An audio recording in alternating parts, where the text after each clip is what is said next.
in their favor, that's where VP, it feels like, man, we can't do what we did previously. We can't just outplay them to win the game. This is a team that can actually go toe-to-toe with us.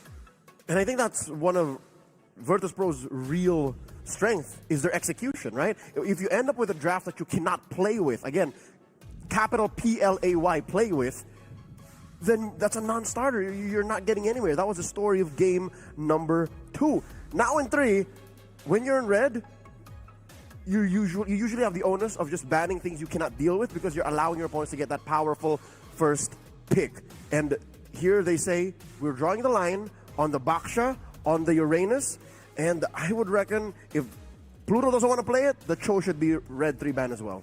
We see that the Zushin is going to get banned. The real question is whether VP is even going to double down on another mid pick. Because again, these are heroes that they're more than happy to try and utilize against their opponents and what they think is the creme de la creme when it comes down to meta hero picks. And if that is going to be the case, do we have to hold up our bans on that mid? Are they banning out the Kimmy? Are they banning out the Zetian? Or are they just going to say, you know what? Let's just go straight and attack the junglers, right? Because that was the initial plan from Rare Adam. I take away the land slot, and therefore you play whatever you want.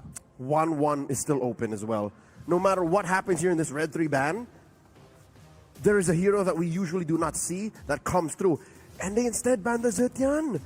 Are they banking that powerful? Is it going to get prioritized in picking up the Kimmy within the first pick? Literally just the first pick.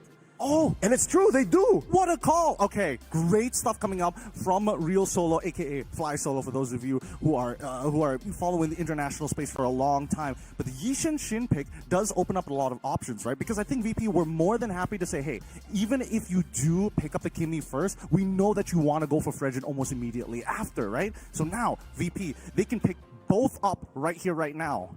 They can go Kimmy Fred, that's right. They can also actually just 1-1 Kimmy. As greedy as that sounds, because there's no real predator for the 1-1 right now, except for the Phoveus. Instead, an early investment in the Arlet. Oh, wow, that's interesting. We don't see Arlet this early. Yeah, we don't see Arlet this early, but I think it looks like Virtus.pro has pivoted their priorities from, okay, maybe Rare Adam understands that that the mid duo is going to get affected for sure, but now we see that Rare Adam, again, really strange to see that Lunox getting blind picked here to a composition that we don't even know whether VP is going to double down on that tanks, but we'll have to deal with the Kimmy at a bare minimum. But they're going to back it up with at least the Cho to say, hey, early game damage, no worries, clear the waves, move on. Just yesterday, Rare Adam won with a mid Lunox, given it was supplemented by a Baksha Roam. Here with the Cho in the hands of Cat9, again, he's just going off of momentum. Had an amazing game number 2 here. I wonder why this is the decision they made. Again, you're right, it's blind. Like, they don't know what they're throwing the Lunox into. Now Virtus.pro picks up the Phoveus. Again, this is a non-negotiable. Because unless they're willing to ban the Phoveus in red 4 and 5, then Rare Adam will be picking it. They still don't have a decisive XP laner, and whenever you have an Arlet, you're almost burying your Arlet 3 feet into the ground. Like that's a half-lost battle in the XP lane. Yeah, and I think this time around, I think this is quite the gamble here right now for the side of Virtus.pro. Now that we have shown both the Arlet alongside with the Phoveus, we know that Phoveus can only go into one lane. The question is, how many bans are they going to commit to counter picks, right? Are they going to get rid of the CC? And then we cut back over to Rare Adam. They see the Arlet. There's a decent amount of raw crowd control. Therefore, we need to get rid of the Fredrin, right? And then Rare Adam, if they end up picking up the CC, it might just compromise their own composition because who is going to frontline? There's no real frontline. As it is standing for Rare Adam, the Cho is a pick-off tank. It's mainly used for checking bushes, picking off specific targets. Like he can't peel the way a natural frontliner can. They do take out the Fredrin. Again, they know that that's what Andoryu wants to play. Now what's left for Andoryu? They can still pick an assassin here. I think that's still safe. You're just a very high velocity lineup. Like you also lack the traditional peel, but you also just want to win early. I'm trying to think. Is there a jungler, an assassin jungler that has some kind of CC to enable the Arla while providing enough damage? I'm thinking Ling, but like the earlier stages is where it's going to get really rough, and you're playing it into the Cho. So again, there's got to be a lot of faith in Endoryu to be, hey, your Way of the Dragon, my Blade of Tempest, we'll see which one's going to come out first. Just a moment for Suyo to show up. Ooh. Because there's only really the ooh. Lunox. Yeah. Oh, but then I think Lunox's damage profile and the way she dishes out her kit, maybe Suyo can live through. Again, we haven't seen a Suyo all wild card long. Yeah, but keep in mind, I mean, Suyo has, I mean, the changes to Suyo, he doesn't do well into the magic style of right. matchups, right? He does really well into the attack damage style. Oh, Granger, they're going to hold it up. I think they're considering it. It's possible. They got to dig deep. Hayabusa ban, Esmeralda, Lapu bans on their side. Lancelot is the only, like, premier current meta jungler left. Yes, and even then, all right, first, let's look at the picks, right? Because Rare Adam, they're going to find their counter pick into the Granger at the very least with the Irithel, but they have to finish off their composition, and there's no real frontline tank in terms of like raw burst. Oh, okay. So it's going to be EXP Hilda this time around, expecting VP to actually play the assassin. And still that doesn't answer the question of peel. I don't think they want to peel. Rare Adam also want to go fast. Very dynamic, much like their comp in game number 2. Now Virtus Pro, it's on them. What do they throw onto Andoryu? What can the Nightmare do here in this situation now that the momentum has shifted over to the Chinese squad? Again, it's either team going to championship point if they win game number 3. Currently dead even 1-1 with 15 seconds left on the clock. A lot to consider here, but it looks like it's going to be the Lancelot as their final lock-in for the side of Virtus Pro. And Doryu really has to play out of his mind. He's got to deal not only a lot of damage, but dodge a lot of the damage being pumped out by Rare Adam. So what's the play here? Run through the Hilda, run through the Cho, threaten the kill on the Irithel, I-frame through her basics, try to kill and duel against the Yi Sun Shin. This, we rarely see a lukewarm red 5 last pick. This is one of those times. I think they're banking on level 2 here. I think they're trying to bank on maybe level 1 or level 2 in the mid lane for the mid lane duos to try and make something happen, right? Cho's going to clear that wave super, super fast. But if he gets hit by a singular stun, and wait, hold on. We need to see the emblems first. What is this Arlet bringing to the table? Ladies and gentlemen, game number 3. Both teams at a point apiece. Momentum definitely going the way of the Chinese squad. Rare Adam. Can Virtus Pro quell them and turn the tides? Welcome to game number 3. We know that this is Rome Arlet, but what is he rocking? We can see Brave Smite, but what else? Yeah, again, Pluto's thinking about the later stages of the game. He's not thinking about like even contesting that mid initially, right? Second weird thing is the fact that Bobber decided to go towards purple buff rather than help to leash on the orange. But here comes Endoryu on top of the Litho Wanderer, secures it for himself. We're taking a slower approach from the side of Virtus Pro. Talking about Pao Fu, he did take a while to take off yesterday. Did win, but again, such is the way for a Lunox. You are still scaling. Pluto jumping in. Cat9 obliges, putting Pluto down to a third of his health. Sending him home, that's a technical knockout. Yep, that's going to be an early recall. At least he doesn't lose out on his flicker. Let's look at the emblems at the end of the day. Ooh, Wilderness Blessing wants to have some extra adaptive attack as well. Backcaught, very early T2 boots already purchased, knowing that the majority of the damage coming in from Rare Adam is going to be from the attack damage side and basic attacks, except for Powerful. But then again, really, can you really protect yourself against a Lunox in the late game? Yep, rocking that Rupture, extra penetration, and the Wilderness Blessing with an assassin emblem. So Pao Fu means business. Pao Fu looking to make the most of the newly adjusted mechanics on the Ruby.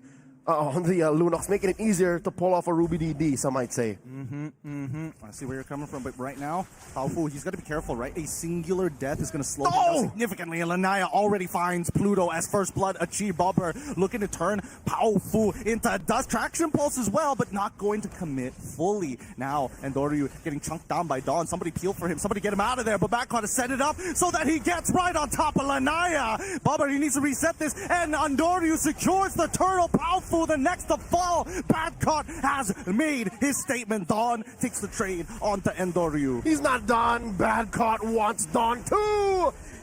Dawn goes serving up a kill to Pluto. He's a bad man. Badcott turning that situation around. 2-3, the current score in the first 3 minutes of the game. Crazy how fast that these teams want to struggle for the lead. Oh, whoa, hold on, Pluto. Where is he going to go? Where is he going to go? He's already used his mark. He's going to get kicked in now. Mikey secures the kill.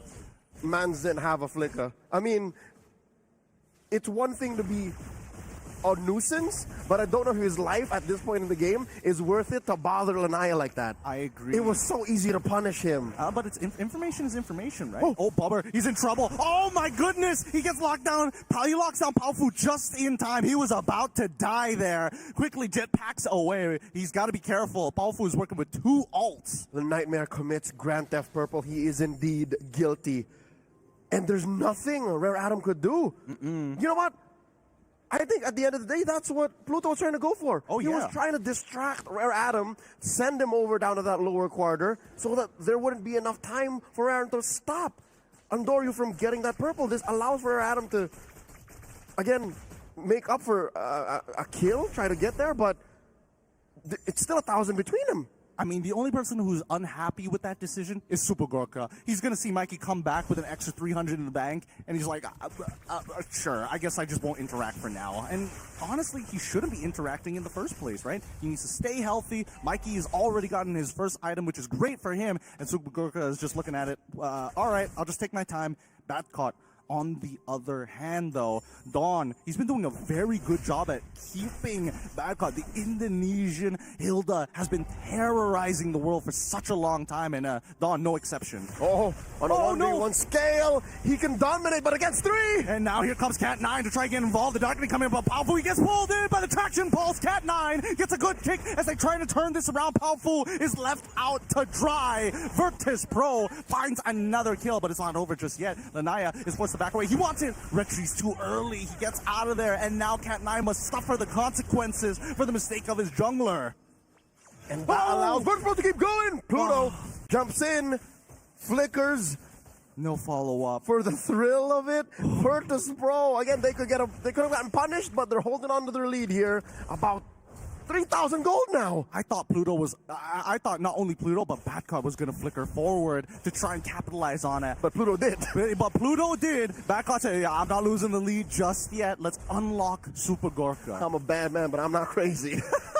Oh, there's the War Axe onto Badcott right now, and because of the forward momentum from Virtus Pro, in whatever part of the map that they find advantage in, they get themselves a massive lead, lane per lane, everywhere they're going. Cat9 wanting to close the gap already. Was that a conceal? That was a conceal. This early on unlocked. I mean, it's a lot of assists coming in from Cat9's side, right? And not to mention, especially coming in from Pluto, he also secured a kill for himself, so that really speeds up the process.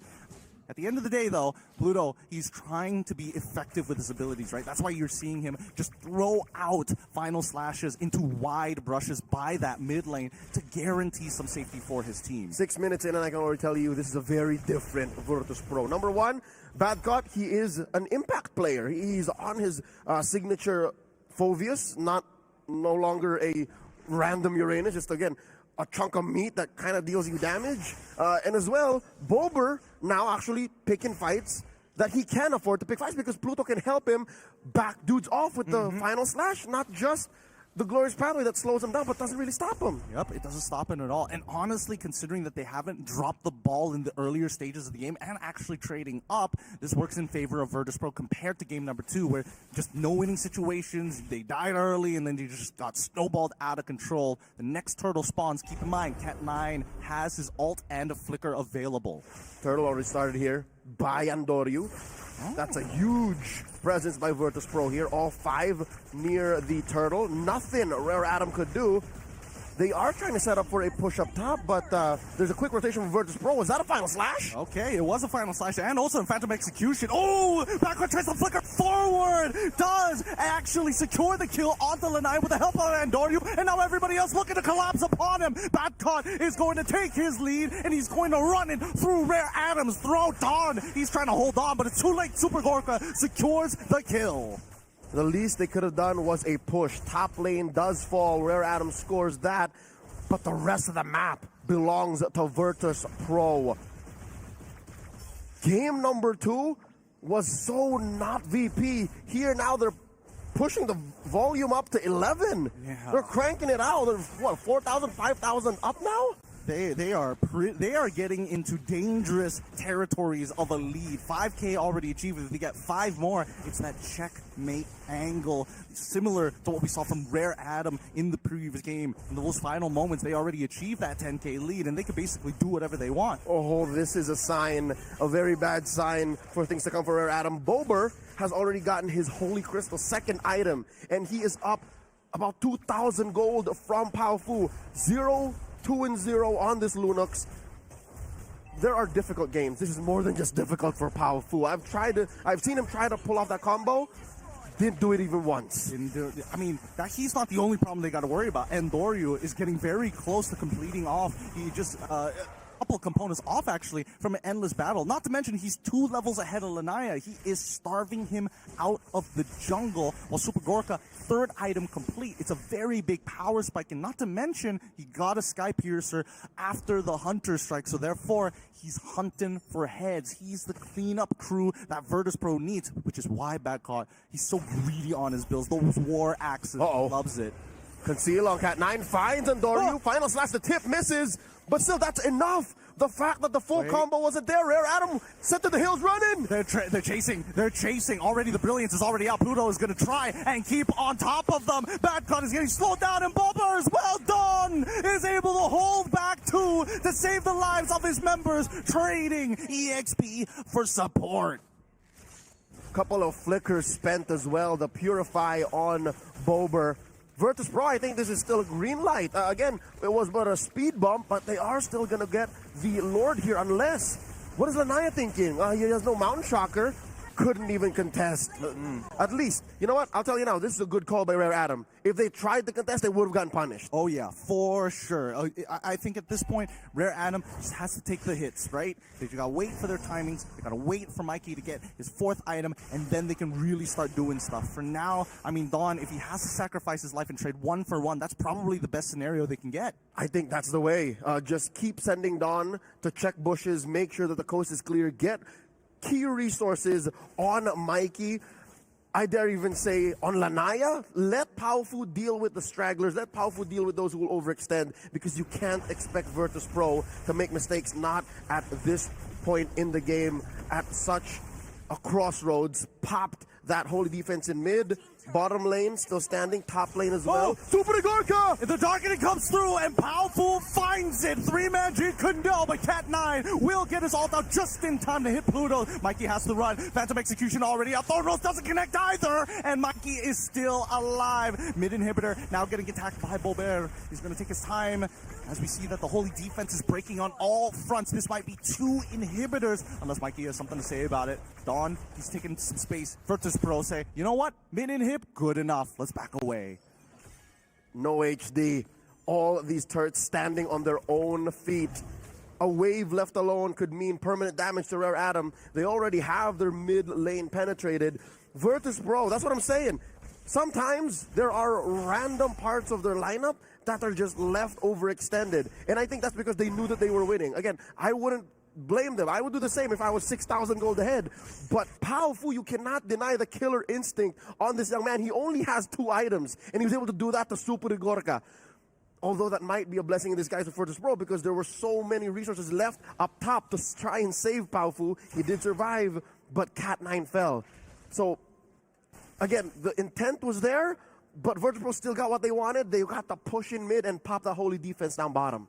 Now the question is, what kind of space do you want? Knowing that your opponent has a concealed Dawn is going to open up this map and foreshadow how Virtus.pro is looking for. And Doryu even going for a Phantom Execution into blind bushes, knowing that they're going to be on this side of the map. Rare Atom give up the space. Now this is what we call high-level play. Game sense. Virtus.pro, they were sending resources where they were sniffing Powfu out, and they were right for about a second there, but Powfu read the room and said, you know what, this is not worth it. I tried to do it against Super Igorka earlier, and that might have been a fluke, but now the conceal, they spot Dawn. Badcott jumps in on him. They want to punish. Dawn forced the flicker out of there, and Doryu, I mean, he doesn't mind just throwing out that Phantom Execution. It's on a very short cooldown, but look at Powfu's position, right? Every single time we see Rare Atom actually take the space, they just plant it.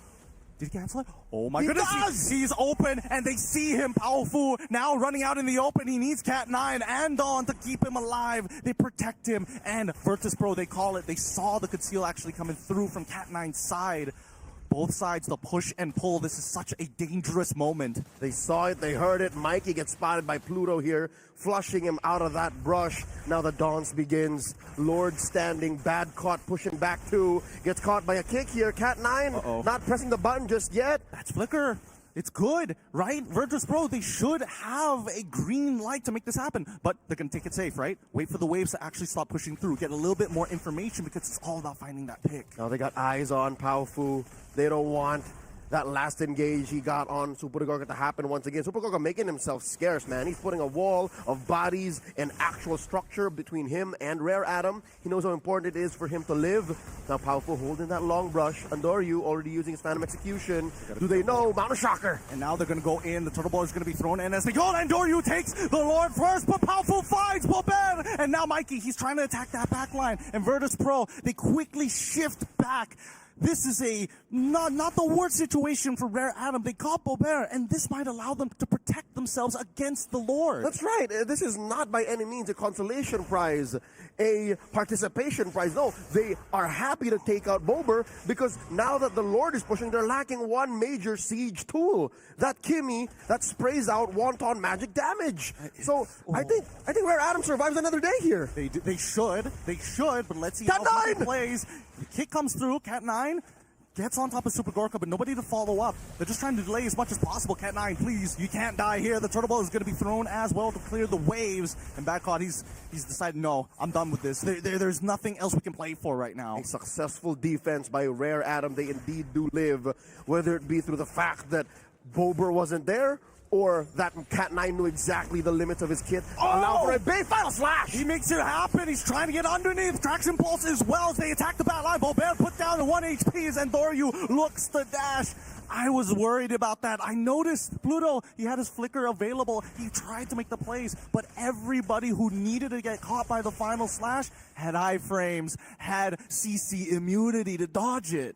And mind you, Mikey was way out of range, didn't even need to purify. He found the flank, threatened the kill on multiple members of Virtus.pro, and that sent Virtus.pro packing. Although this huge sequence in the top lane did allow for passive pushing down bottom, so Rare Atom lose their bottom lane inhibitor as well. Only one safe lane left. Luckily, again, some way, somehow, glass half full, Rare Atom, it's the long lane, so it takes care of itself. Exactly. Rare Atom, I think they were aware of it. They're willing to sacrifice an inhibitor to make sure that the long lane is something that they don't have to worry about and can manipulate into their favor. And even Virtus.pro, they recognize this, so they're like, okay, sure, we'll take the structure. I'm sorry, Pluto, that you had to die and lose your flicker out for this, but now this is where it gets really dangerous because the river line, that's where you're expecting blood to touch the water.